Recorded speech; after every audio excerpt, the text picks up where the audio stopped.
ҳодисае ки дар моҳи ноябри соли 2021 ва амалу ҷиноятҳое ки дар таи 30 сол аз тарафи саркардагони гурӯҳҳои муташаккили ҷиноятии шаҳри Форӯх ба вуқӯъ пайвастааст сахт маҳкум мекунанд, чунки дар зарфи 30 сол ҳамаи мо шоҳиди он шудем ки аз тарафи ин гурӯҳҳо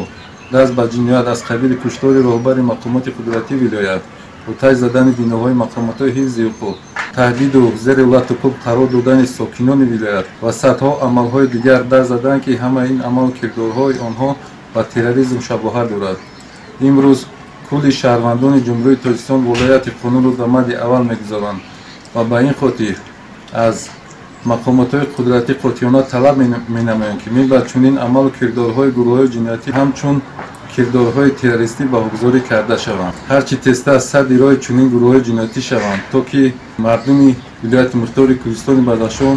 дар як фазои сулҳу оромӣ, ваҳдату якдигарфаҳмӣ умр ба сар баранд.